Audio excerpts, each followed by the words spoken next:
Welcome to Coffee Break. Thoughtful conversations for a busy world.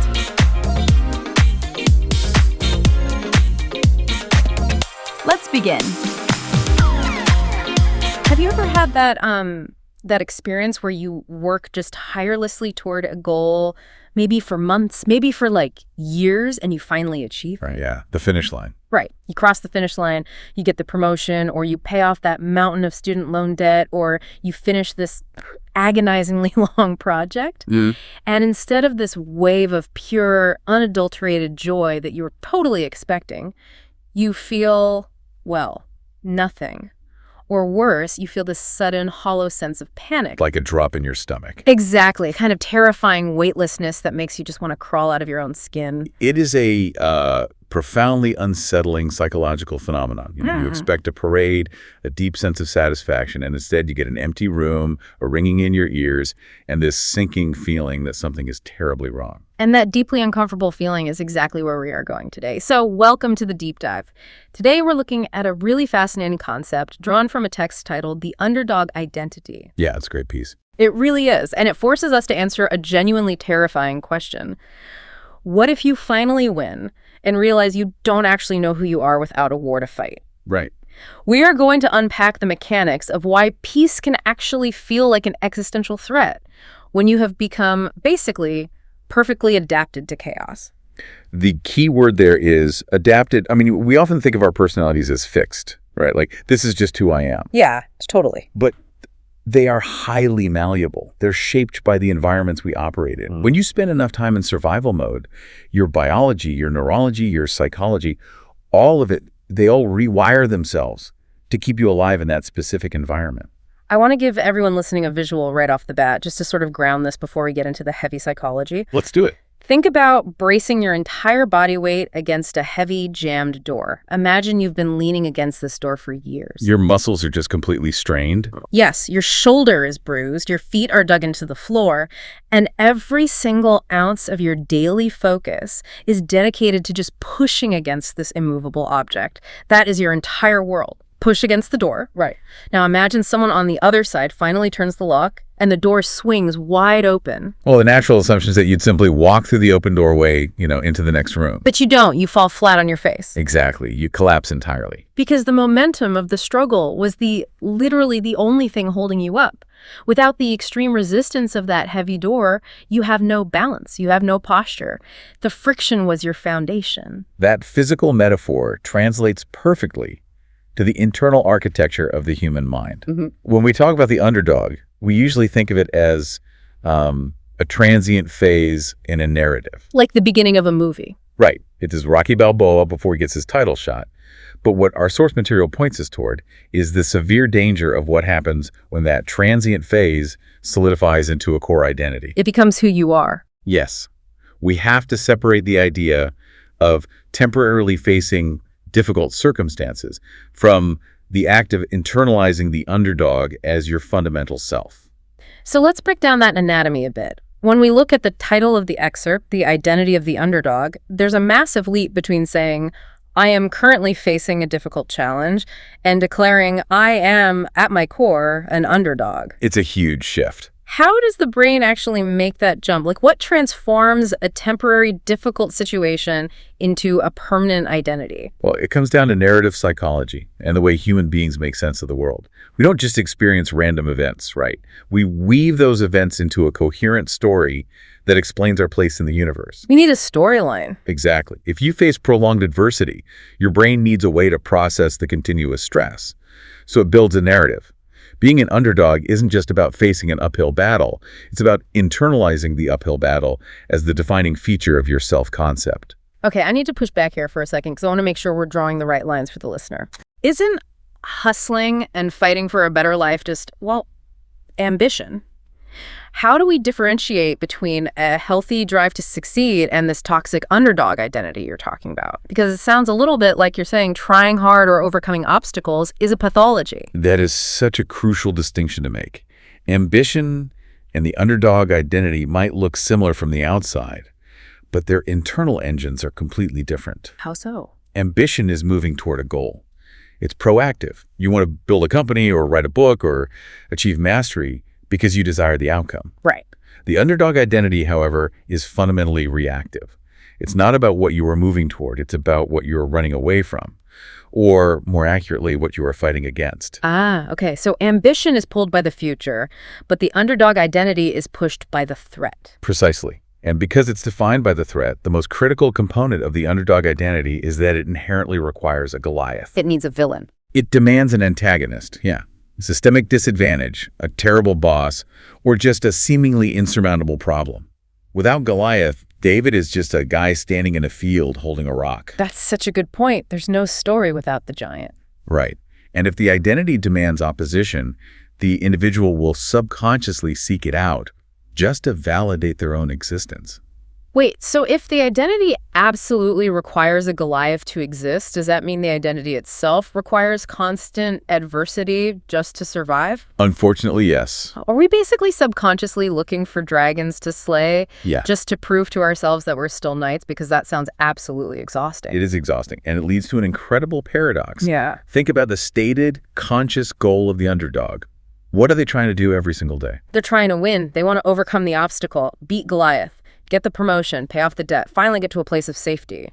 Right. They are fighting desperately to win. But, and here's the tragic contradiction, if their entire sense of self, their daily routines, their emotional baseline, all of it relies on being at a disadvantage, then winning isn't just a victory. What is it? Winning is psychological annihilation. Wait, psychological annihilation? Because if you win, the underdog dies. Exactly. Oh. The human brain will do almost anything to protect its established sense of identity. Identity is our anchor in the world. You know, it tells us how to behave, what to value, how to relate to others. Yeah. Losing that anchor, even if the identity was built on pain or stress, feels like a kind of death to the ego. So the underdog is caught in this terrible loop. They must fight with everything they have to win, but they must never actually win, because winning means losing themselves. This is so incredibly prevalent in our culture right now. I want you listening right now to reflect on your own life and the environments you operate in. It's everywhere. It really is. Are there areas where you take a secret kind of pride in being the one who has it the hardest? Oh, definitely. Think about the conversations you have with your friends or your coworkers. Is there a subtle competition about who slept the least?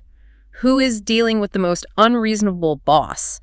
Who has the most chaotic family situation? Sociologists often refer to this as the trauma Olympics, Yes, the trauma Olympics. the competitive nature of victimhood and struggle. Or even just the hustle culture Olympics, which is basically the corporate version of the exact same thing. Like, how much of your self-worth is tied up in the sheer amount of friction you endure on a daily basis? Right, because if you're constantly exhausted and battling uphill, you at least have a built-in excuse for any shortcomings. And more importantly, you have a built-in narrative of nobility. I am struggling against impossible odds, therefore I am valiant, I am good. And we really have to acknowledge how heavily this narrative is reinforced by society. We love the underdog story. It's the foundation of almost all our mythology, our sports narratives, our business folklore.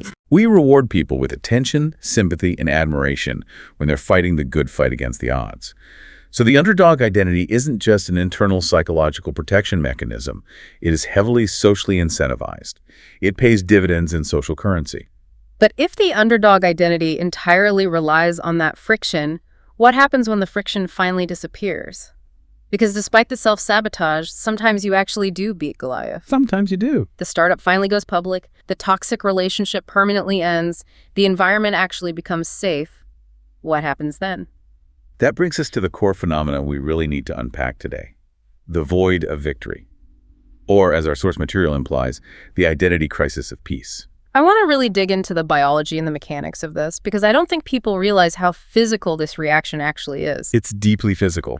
Let's look at the mental architecture of a person who has operated as an underdog for years. If I've spent a decade fighting a massive uphill battle, what has actually happened to my brain? Your brain has physically and chemically adapted to function in a high-stress, high-stakes environment. You've developed extreme hypervigilance. Okay. Your amygdala, the part of the brain responsible for processing fear and threat detection, has likely become highly reactive, perhaps even physically enlarged. You are constantly scanning the horizon for the next threat, the next shoe to drop. You're essentially a human radar system that only detects incoming missiles. Exactly. And furthermore, your neurochemistry has adapted. You're running on high levels of cortisol and adrenaline. To protect itself from the neurotoxic effects of chronic stress, your brain might actually downregulate its dopamine receptors. Wait, really? It downregulates dopamine? Yeah. It essentially numbs your capacity for everyday pleasure, because when you're running from a tiger, your brain doesn't want you getting distracted by how beautiful the flowers look. Wow. It prioritizes survival over happiness. That is fascinating. So the brain literally turns down the volume on joy so you can focus entirely on not dying. It's a brilliant evolutionary adaptation for short-term survival, but it is disastrous for long-term well-being. Now imagine all of those highly developed skills, those neural pathways, that chemical cocktail, suddenly have nowhere to direct their energy. Because the problem is solved. The problem is solved. The fight is obsolete. You've crossed the finish line. You've crossed the finish line. But your brain doesn't just switch off those pathways overnight. It takes time to rewire. Your body continues to pump out stress hormones. Your amygdala continues to scan for threats. But there are no threats to be found. So if there's no visible threat, does the hypervigilant brain just assume there must be an invisible threat, like an ambush? Yes, and the best way to understand this is by looking at phantom limb syndrome. Oh, that's a great analogy. Let's explore that. So think about amputees. When a person loses a limb, the arm or leg is physically gone, but the brain's neural map still has a massive section dedicated to receiving sensory signals from that specific limb. Right. When it suddenly stops receiving those signals, the brain gets confused. It doesn't just accept the silence. It often misinterprets a lack of input as pain. It generates severe pain signals in a limb that no longer exists. Phantom limb pain. Exactly. The underdog who finally wins experiences psychological phantom limb syndrome. The giant problem, the Goliath, is gone, but the brain's neural map still has a massive section dedicated to fighting it. Wow. When the friction stops, the brain gets confused by the silence and generates psychological pain. It interprets the absence of a problem not as relief, but as a dangerous, terrifying vacuum. And where does all that furious, toxic energy go when the external target is removed? The energy turns inward. Without an external problem to focus on, the individual is forced to look at themselves. When the noise of the battle fades, you are left to the silence of your own mind. And for a lot of people, that is the most terrifying place on earth. It really is. Facing yourself, facing your own quiet fears, your unresolved grief, the relationships you neglected while you were busy fighting, or just the terrifying openness of your own potential is often far more intimidating than facing an external opponent. It's like you've been using the external chaos as a noise-canceling headphone for your internal chaos. That's a perfect way to put it. As long as you are fighting Goliath, you have a perfect, socially acceptable excuse not to ask yourself the really hard questions. Like, am I actually happy? What do I really want out of life now that I'm not just trying to survive? Am I capable of being loved just for existing, rather than for what I can endure or achieve? External struggle provides profound meaning and distraction. Taking it away forces a confrontation with the self that most people are completely unprepared for. This perfectly explains that massive post-adrenaline drop you see in high achievers. Think about Olympic athletes the day after the closing ceremonies. Oh, classic example. Right. They have trained for 4, 8, maybe 12 years. Every waking second of their lives, every meal, every sleep cycle has been dedicated to this one monumental struggle. And then the medal is around their neck, they fly home, they wake up on a Tuesday morning in their own bed, and nothing. The structure is entirely gone. The incidence of severe depression among Olympians post-competition is staggering, precisely for this reason. Or think about academia. You see this constantly with students the day after defending their dissertation for a PhD. Oh yeah. The PhD slump. You just spent 7 years in intellectual trench warfare, living on coffee and anxiety, fighting to prove your worth to a committee. You pass. You are officially a doctor. You wake up the next day, and there is just this heavy, disorienting void, a profound now what? Because there's a fleeting moment of elation, right? The high of the victory. But the crash comes very quickly because the identity structure supporting the individual was built entirely on the pursuit, not the capture. The entire scaffolding of their life was built around the problem. Exactly. I'm trying to wrap my head around this from an evolutionary standpoint, though. Like, if I spent 10 years fighting to get my company off the ground or fighting to escape poverty, why does my brain see the success of that endeavor as a threat? That seems completely counter-revolutionary. Why would my brain punish me for surviving and finally reaching safety? Because your nervous system doesn't measure success by societal standards. It measures success by familiarity and predictability. Oh, interesting. The human nervous system is designed for survival, not for happiness or self-actualization. When you are used to operating in survival mode, your baseline for normal is highly elevated. High stress, constant problem solving, and friction. Those are your normal. So peace is abnormal. Right. When you're thrust into a peaceful environment, your biology is essentially telling you, this doesn't match our data, we don't know the rules here, we are vulnerable. It's that feeling of waiting for the other shoe to drop. If things are quiet, it doesn't mean you're safe, it just means you haven't spotted the predator yet. That is exactly how the amygdala interprets it. Peace feels suspicious. Therefore, to a dysregulated nervous system, peace feels fundamentally unsafe. And this realization that the brain actually hates the vacuum of peace because it feels unpredictable and unsafe leads us to the most challenging and honestly the most destructive part of this entire dynamic, chaos as a comfort zone. The behavioral response to the void. Right, because it's not just that we sit there on the couch feeling uncomfortable in the peace. We actually take action.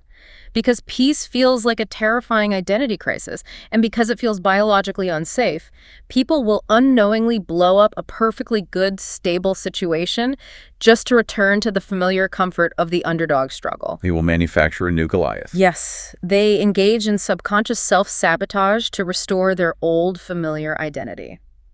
Let's talk about what this actually looks like in real life, because it happens all the time, and from the outside, it looks completely irrational. It really does. Let's take the classic example of an employee. Say you've spent 10 years working in highly toxic, high-turnover startup environments. You are the ultimate underdog, pulling all-nighters, fighting for budget, putting out massive fires every week. You're the hero in the chaos. Exactly.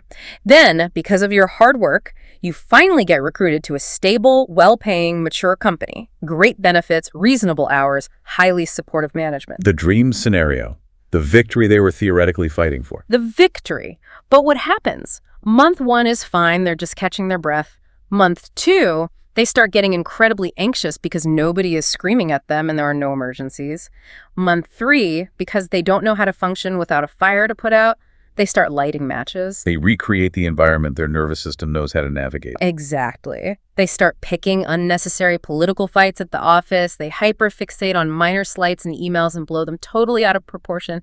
They start working 80-hour weeks voluntarily when absolutely no one is asking them to. And then they become resentful. Yes.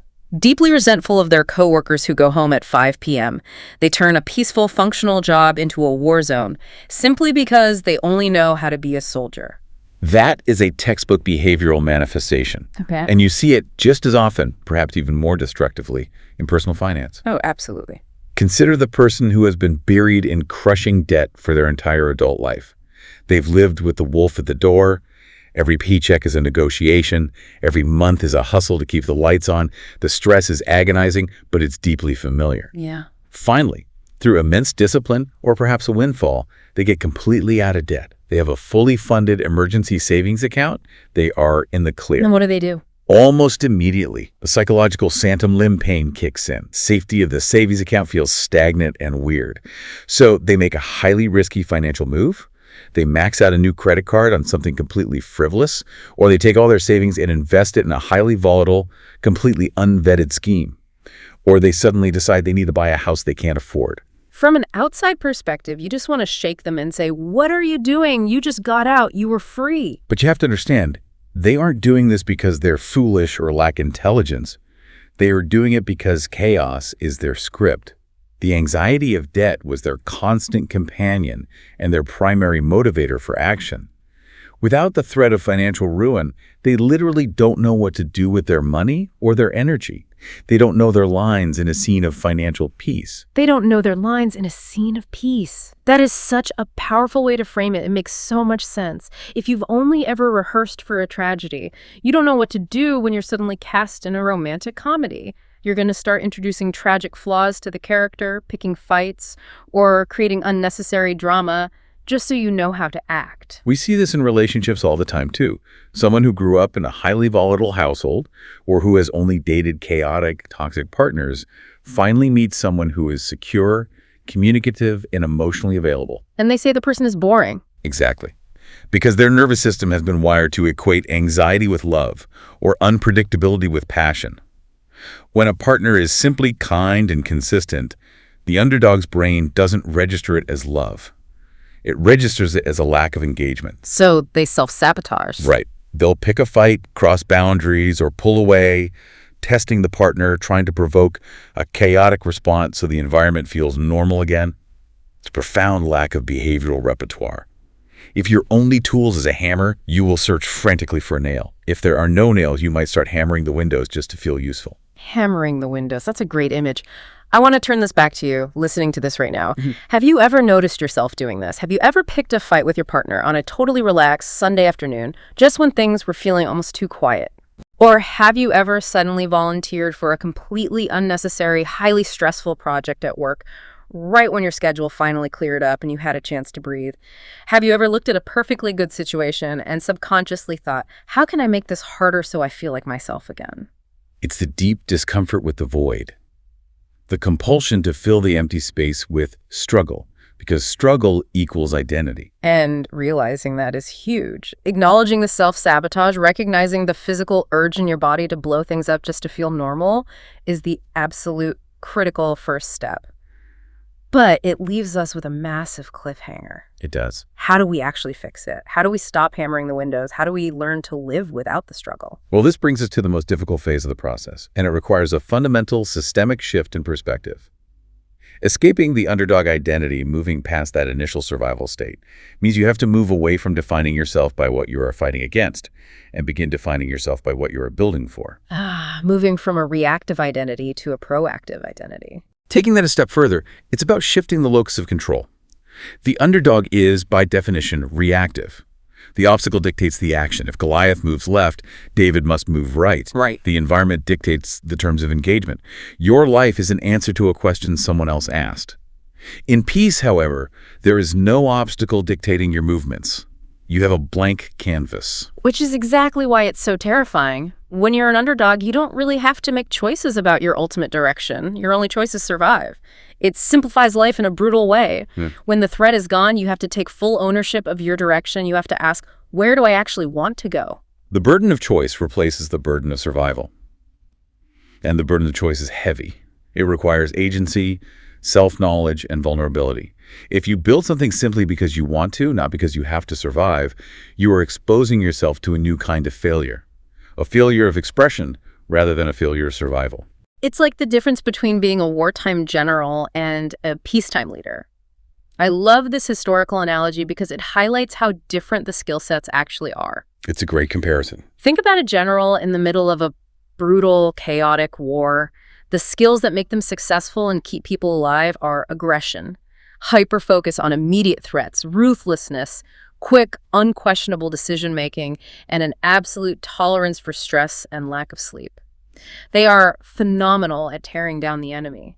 But what happens when the war ends? History is littered with examples of great wartime leaders who struggled immensely or even destroyed their own legacies in peacetime. Winston Churchill is a classic historical example. Oh, yeah. Brilliant in the existential crisis of World War II, but voted out of office almost immediately after the war ended because the public recognized that the bulldog mentality wasn't suited for rebuilding a peacetime economy. Exactly. Because the skills that keep you alive in the chaos are not the same delicate, long-term skills that help you flourish in times of peace. A peacetime leader needs diplomacy. They need patience. They need to focus on infrastructure, on education, on compromise, and on slow, incremental growth. You cannot run a peacetime economy with a wartime mindset. You will destroy your own country. That macro analogy translates perfectly to your internal micropsychology. You cannot run a peaceful life with a nervous system that is still fighting a war. If you try, you will destroy your own peace. You have to learn how to cultivate and enjoy the garden rather than just standing on the wall armed to the teeth, waiting for an attack that isn't coming. So how do you actually put down the weapons and pick up the gardening tools? What is the actionable insight for the listener who realizes, oh, wow, I am completely addicted to the struggle. I am an underdog with no Goliath, and I'm actively sabotaging my own life to feel normal? The first and perhaps most intensely difficult step is to practice tolerating peace. Tolerating it. That sounds almost funny, like you're putting up with a bad smell or sitting through a boring movie. It feels exactly like that, if not worse. To a dysregulated nervous system, it feels deeply physically uncomfortable. It's essentially exposure therapy for tranquility. Exposure therapy for tranquility. I love that phrasing. How does someone actually do that in real time? It requires somatic awareness, paying attention to the physical sensations in your body. When things are going well, and that familiar anxiety of the void creeps in, that physical itch in your chest, to start a fight with your spouse, to take on too much work, to panic about a future scenario that hasn't even happened. The task is to simply sit with the physical discomfort. Just sit with it. Yes. Do not act on the anxiety. Do not fill the void with manufactured chaos. You literally have to train your body to realize that silence is not a predator. Yes. You must consciously recognize the physical urge to self-sabotage, name it, and choose not to respond. You might say to yourself, my heart is racing and I want to pick a fight because my brain is looking for a Goliath because I'm feeling too relaxed. And then you choose to do nothing. You let the peace exist even as your body initially panics about it. And I imagine over time the brain realizes, hey, we've been sitting in this quiet room for an hour and we haven't been eaten by a bear. Maybe it is safe. Exactly. The nervous system begins to recalibrate through neuroplasticity. The baseline for normal lowers. Your dopamine receptors slowly upregulate, allowing you to feel satisfaction in small, peaceful moments rather than requiring massive hits of adrenaline just to feel alive. That's amazing. You start to realize that you can have an identity built on creation rather than just destruction or defense. You could be the builder, the artist, the nurturer, rather than just the survivor. You can be the person walking gracefully through the open door instead of the person pushing endlessly against the jammed one. Precisely. You learn to trust the open door. Which brings us to the end of a really intense, deeply revealing journey today. Let's do a quick wrap-up of what we've uncovered. We started by unpacking this potent concept from the underdog identity, realizing that being an underdog isn't just a tough situation. It's a narrative we internalize, often socially reinforced by the trauma Olympics and hustle culture. We explore the psychological necessity of the Goliath and the inherent tragic contradiction that winning actually threatens the underdog's core identity. Yeah, that paradox of victory. We looked at the biology of the void of victory, the adrenaline drop, the phantom limb syndrome of the mind, and the terrifying disorientation that happens when all that survival energy turns inward. We analyzed the very real danger of subconscious self-sabotage, understanding the mechanics of why we often mistake peace for an identity crisis and deliberately recreate chaos because it is our biological comfort zone. And finally, we discussed making the brave transition from a reactive wartime general to a proactive peacetime leader. Practicing exposure therapy for tranquility and building an identity based on what you were creating, not just what you were fighting against. It's a profound shift from surviving to actually living. It's the ultimate victory, one that doesn't require a loser. It really is. And to close out this deep dive, we want to leave you with a final lingering thought, a mental exercise to mull over on your own as you go about the rest of your day, building on everything we've talked about, but bringing it right to your doorstep. It's a powerful one. Think about the biggest, most stressful problem in your life right now, the one you are desperately fighting to solve. The Goliath that takes up all your mental real estate, all your energy, all your dinner conversations. Imagine you wake up tomorrow morning and someone has waved a magic wand. The problem is completely, permanently gone. No strings attached. The debt is paid. The difficult person has moved away. The illness is cured. The project is perfectly finished. Just gone. Who would you be at 10:00 a.m.? Are you actually afraid of that person who has nothing left to fight? Or are you finally ready to meet them? Because remember, the door isn't jammed anymore. It's wide open. Don't let the ghost of the struggle keep pushing you to the floor. See you next time.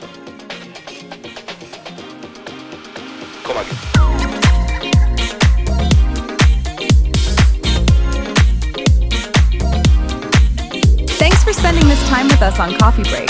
If this conversation stayed with you, you can find more episodes here on the channel. Until next time, take care.